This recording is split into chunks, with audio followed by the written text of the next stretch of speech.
Hello dear student, welcome to learning English pillar. আজকে এমন একটি গুরুত্বপূর্ণ 10 মার্কসের কোয়েশ্চেন্স আলোচনা করব যে কোয়েশ্চেনটা না দেখলে 10 মার্কস তোমাদের এক্সামে মিস করতে। Exam oriented questions, burden university 6 semester English major paper 4 থেকে এই কোয়েশ্চেনটা অত্যন্ত গুরুত্বপূর্ণ। চ্যাপ্টার নাম পোস্ট কলোনিয়ালিজম, মার্কস 10। যে কোয়েশ্চেনটা আসবে কোয়েশ্চেনটা হলো discuss Edward সেডস idea of Orientalism and its significance in post-colonialism. Answer: Edward Said concept of Orientalism is one of the foundational ideas of post-colonialism. In his famous book Orientalism in 1978, Said explained how the Western world represented the East as exotic, backward, uncivilized, mysterious and inferior. According to Said, these representations were not innocent descriptions, but political and cultural tools used to justify colonial domination. Said যুক্তি দেখিয়েছেন that Orient is not as a geographical truth, but a Western constructions.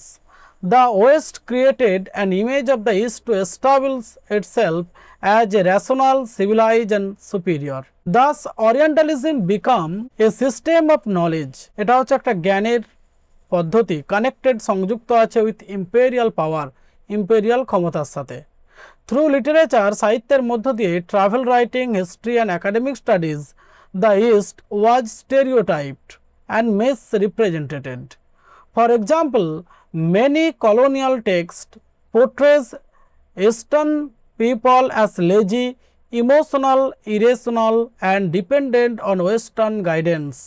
Such representations help European powers justify colonizations and cultural control over Asian and African countries. Orientalism is mostly important in post-colonialism because it exposes the connections between knowledge and power. Said shows that colonialism was not only military or political dominations but also cultural domination. His theory encouraged critics to question Western representations of non-Western cultures. Thus, Edward Said's Orientalism remains a major contribution to post-colonial theory, helping readers understand how colonial ideology shaped literature, culture and identity. এ হচ্ছে dear student তোমাদের 10 মার্কসের গুরুত্বপূর্ণ কোয়েশ্চেনটা post colonialism থেকে তুলে ধরলাম। এক্সামে আসবে।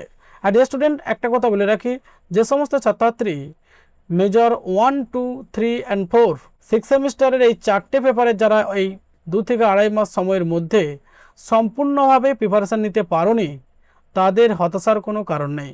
তার জন্য থাকছে লার্নিং ইংলিশ পিলারের প্রকাশিত best of the best marks পেতে সহায়তা করবে লার্নিং ইংলিশ পিলারের প্রকাশিত সাজেশনস।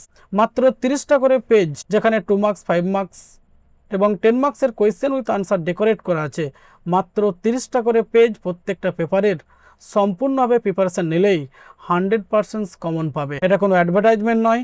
লার্নিং ইংলিশ পিলারের প্রকাশিত সাজেশনস মানেই 100% common guaranteed, 100% suggestions common guarantee. যে সমস্ত ছাত্রছাত্রী, পুরনো ছাত্রছাত্রী আছে, তাদের কাছ থেকে তোমরা জিজ্ঞাসা করলেই তোমরা বুঝতে পারবে যে লার্নিং ইংলিশ পিলারের সাজেশনস কতখানি গুরুত্বপূর্ণ। যারা এই ধরনের গুরুত্বপূর্ণ সাজেশন পারচেস করতে ইচ্ছুক, নিচে ডেসক্রিপশন বক্সে যে হোয়াটসঅ্যাপ নাম্বার দেওয়া আছে 8514897926, এই নাম্বারে তোমরা কন্ট্যাক্ট করতে পারো।